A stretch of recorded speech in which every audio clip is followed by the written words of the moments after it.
Hello friends, ఈరోజు మనం బియ్యాన్ని నానబెట్టుకోవాల్సిన అవసరం లేకుండా, తడి బియ్య పిండితో పనే లేకుండా, అలాగే బెల్లం పాకాన్ని ఉపయోగించకుండా కేవలం 10 నిమిషాల్లో దూది లాంటి సాఫ్ట్ అండ్ టేస్టీ అరిసెల్ని ఎలా తయారు చేసుకోవచ్చో చూద్దాం. ఈ విధంగా అరిసెలను పొంగుతూ ఏ విధంగా చేసుకోవాలో, పిండిని ఎలా కలుపుకుంటే మనకి సాఫ్ట్గా అరిసెలు వస్తాయో ఇప్పుడు చూద్దాము. ఈ సాఫ్ట్ అండ్ టేస్టీ అరిసెల్ని తయారు చేసుకోవడం చాలా సులభం. దీనిని కేవలం 10 నిమిషాల్లో తయారు చేసుకోవచ్చు. అలాగే తడి బియ్య పిండి బెల్లం పాకంతో పనే లేదు. ఇప్పుడు ఈ సాఫ్ట్ అండ్ టేస్టీ అరిసెల్ని తయారు చేసుకోవడం ఎలాగో చూద్దాం. ఇప్పుడు దీన్ని తయారు చేసుకోవడానికి ఒక బౌల్లోకి 1 కప్పు గోధుమ పిండిని వేసుకోవాలి. అలాగే 1 కప్పు బియ్య పిండిని ఇందులోకి వేసుకోండి. బియ్య పిండి ఇక్కడ నేను పొడి బియ్య పిండిని యాడ్ చేసుకుంటున్నాను. ఈ రెండింటిని ఒకసారి బాగా కలుపుకున్న తర్వాత ఇప్పుడు స్టవ్ పై ఒక ప్యాన్ పెట్టుకొని మనం ఏ కప్తో అయితే పిండిని తీసుకున్నామో అదే కప్తో 2 కప్పుల బెల్లాన్ని, అలాగే ఒక 2 టీ స్పూన్ల పంచదారని వేసుకోవాలి.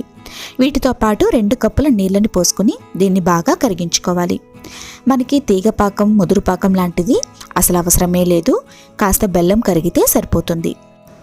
ఇలా బెల్లం అంతా పూర్తిగా కరిగిపోయిన తర్వాత ఈ అంచుల చుట్టూ ఉండేటువంటి ఈ డస్ట్ని వుడెన్ స్పాచులాతో ఈజీగా తీసేయొచ్చు.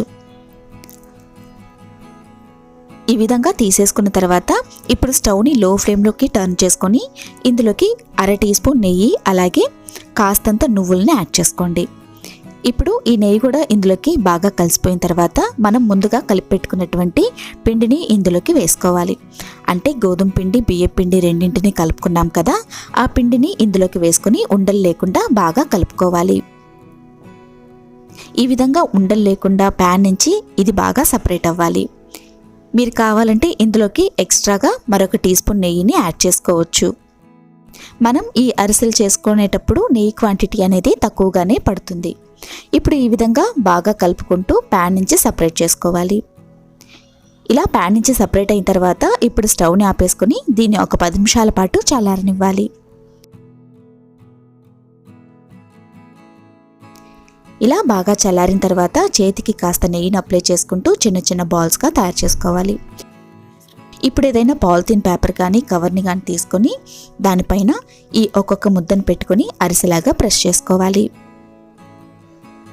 ఈ విధంగా బాగా ప్రెస్ చేసుకున్న తర్వాత బాగా కాగుతున్నటువంటి ఆయిల్లోకి వీటిని ఒక్కొక్కటిగా వేసుకుని డీప్ ఫ్రై చేసుకోవాలి.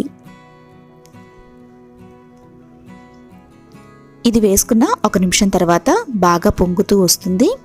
ఈ విధంగా పొంగడం వలన మనకి అరిసెలు అనేది లోపల సాఫ్ట్గా ఉంటుంది. ఇలా 2 వైపులా కూడా టర్న్ చేసుకుంటూ కాస్త రంగు మారేంత వరకు ఫ్రై చేసుకుంటే సరిపోతుంది. ఇప్పుడు వీటిని బయటకు తీసుకొని మరొక గరిటెతో దీన్ని ప్రెస్ చేసుకోవాలి. ఇలా ప్రెస్ చేయడం వల్ల ఎక్స్ట్రా ఉండేటువంటి ఆయిల్ అంతా కూడా మనకి ఆయిల్లోకి వచ్చేస్తుంది. అంతే ఫ్రెండ్స్, మనకి బాగా ప్రెస్ చేసుకున్న తర్వాత ఈ ఆయిల్ అంతా పోయిన తర్వాత మనకి సాఫ్ట్గా ఉండేటువంటి అరిసె అనేది తయారైనట్లే. ఇదే విధంగా నువ్వులతో వేసుకునేటువంటి అరిసెని కూడా డీప్ ఫ్రై చేశాను. ఇప్పుడు దీనిపైన కూడా ప్రెస్ చేసుకుంటే ఎక్స్ట్రా ఉండేటువంటి ఆయిల్ మొత్తం పోతుంది. ఇదే విధంగా అన్నింటినీ కూడా తయారు చేసుకొని ఇప్పుడు దీన్ని ఎయిర్ టైట్ కంటైనర్లో కనుక స్టోర్ చేసుకున్నట్లయితే ఇది మనకి 10 డేస్ దాకా నిల్వ ఉంటుంది. అంతే ఫ్రెండ్స్, ఎంతో సాఫ్ట్ అండ్ టేస్టీ అరిసెలు మనకి రెడీ అయినట్లే. ఈ రెసిపీ కనుక మీకు నచ్చినట్లయితే ఈ సంక్రాంతి పండుగకి మీరు కూడా తప్పకుండా ట్రై చేయండి ఫ్రెండ్స్.